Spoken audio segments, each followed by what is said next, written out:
안녕하세요. 오늘은 연료 절감에 대해서 초기 시장이 얼마나 어려운 것인지 알려드리도록 하겠습니다.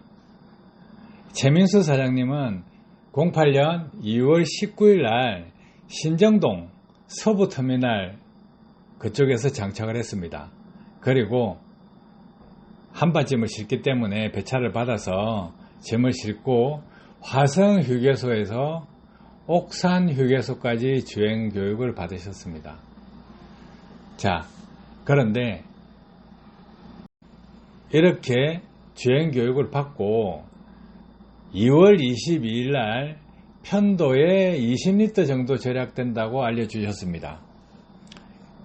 그러니까 서울에서 짐을 싣기도 하고 또 인천 가서 짐을 싣기도 하고 이렇게 해서 운행을 하셨는데 편도에 20리터면 작은 게 아니죠. 왕복이면 40리터잖아요. 그래서 그 정도 절약된다고 하시니까 그때부터 이제 동료들한테 아낄 수 있다 해라 이렇게 이야기를 하니까 동료들이 과거에 수많은 연료 절감기에 한두 번 당했겠습니까? 그러니까 그게 뭐가 연료가 절감이 돼 헛소리 하지 마라 이런 식으로 하겠죠.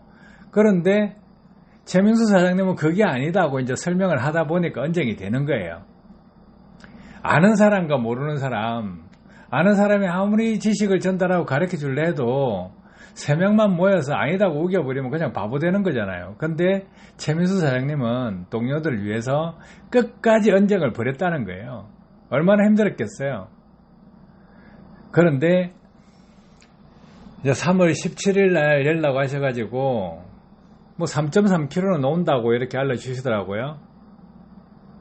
그리고 나서 이제 꾸준하게 이제 더 연비를 올리시라고 하고 8월 11일 날 화성휴게소에서 또 최민수 고객님을 만났습니다.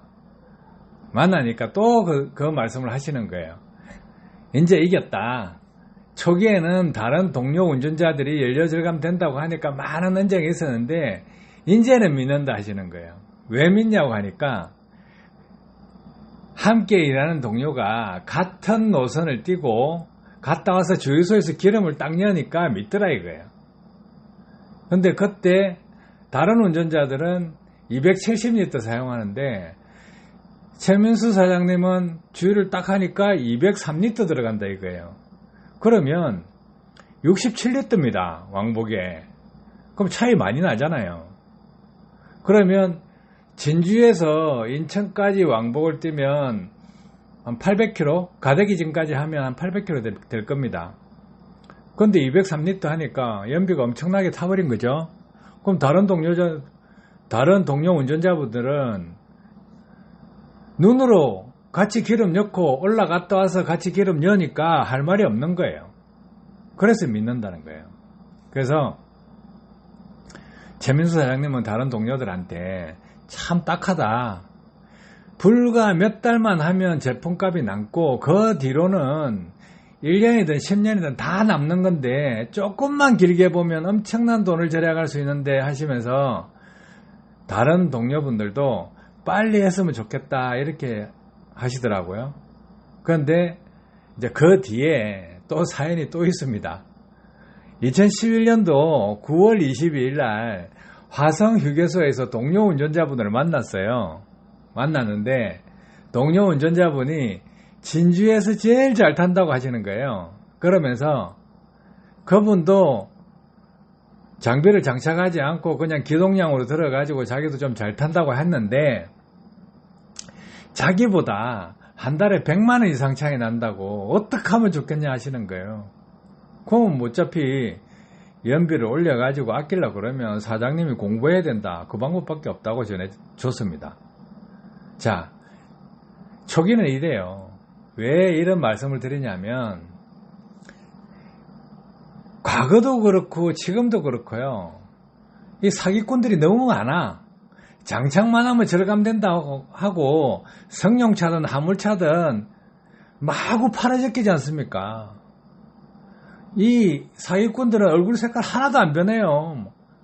그럼 자신만만하게 효과 있습니다. 해보세요. 이렇게 합니다. 뭐 별짓거리를 다 해요. 그죠? 그런 식으로 판매를 하니까 뭐 몇 번 메아리 소리 듣다 보니까 진짜인 줄 알고 해봅니다. 그러면 또 속았잖아요. 그런 분들이 한두 명이겠습니까? 그러니까 연료절감 된다 하면 이미 사기꾼이라고 판결을 받은 거하고 똑같아요. 그 시장에서 최민수 사장님이 얼마나 힘들었겠어요. 그죠? 설명을 하고 논리적으로 설명을 하고 운전 습관을 바꿔서 이렇게 한다 해도 동료분들이 뭐라고 하겠습니까? 내가 운전 경력 30년이다요. 그렇게 하니까 30년이 중요한 게 아니고 운전을 정상적으로 배워서 하면 기름을 많이 아낄 수 있다. 내가 타니까 기름이 얼마 정도 들어간다. 그러니까 할 수 있다. 이렇게 하면 사기치지 말아가 되는 거죠. 그런데 동료분들이 같은 코스를 운행하면서 주유하고 나서 갔다 와서 주유해보니까 이제 차이가 나니까 부정을 못하는 거야. 부정을 못하는 사람이 한 사람 한 사람 늘어남으로 해가지고 실력으로 확인시키니까 언쟁이 없어지고 동료분들이 오히려 최민수 사장님은 진주에서 연비를 제일 잘 내는 사람이다 이렇게 인정을 하는 거예요. 그런 과정 거쳐야 됩니다. 그런데 지금도 사기꾼이 많아요. 여러분들도 이 영상을 보시면 한 가지 짚어드릴게요. 연비와 관련된 것은 좋은 차를 산다예요. 연비 좋은 차 있잖아요. 그죠? 그 다음에 고장나면 제때 고치셔야 돼. 그럼 고장날 때 고치는 것보다 더 좋은 게 뭐냐면 예방정비입니다. 예방정비를 하려고 그러면 관리를 해야 되는 거예요. 관리에 신경 써야 돼요. 그러면 좋은 차를 산다, 관리를 잘한다, 고장나면 제때 고친다. 그리고 나서 운전을 잘한다예요. 인적 능력을 향상시키는 분야, 운전 습관, 운전 능력입니다. 그러면 차에 대해서 많이 알아야 돼요. 그리고 운전자가 어떻게 운전하는 건지도 알아야 돼요. 그래서 과거부터 지금까지 우리나라에서 잘못되어 있는 건 뭔지 아십니까? 급가속, 급출발, 급감속, 급제동, 정속주행 이런 게 잘못된 이야기라는 거예요. 자, 우리가요 급출발이라고 하면 어떤 게 급출발입니까? 그 기준점이 있습니까? 차량마다 틀립니다. 급가속이라는 것은 어떤 것을 급가속이라 할까요? 그것도요 차량에 실내가 있는 적재량, 차 상태에 따라서 다릅니다. 그리고 급감속요. 급감속 하는 것도 가능하면 급감속을 안 하면 좋겠죠. 에너지를 연료로 만들어서 관성, 에너지, 위치 에너지를 만들었으면 감속 안 하는 게 좋습니다. 가는 거 쭉 가버리는 게 좋죠. 근데 서야 된다. 그러면 급감속을 하지 마라 하는 것은 뭐냐면 멀리서 보고 내가 차 속도를 줄여야 될 것 같으면 미리 줄이라는 거예요. 브레이크 확 잡지 말고. 아시겠죠? 그러면 급정지는 뭡니까? 푹 바른 거잖아요.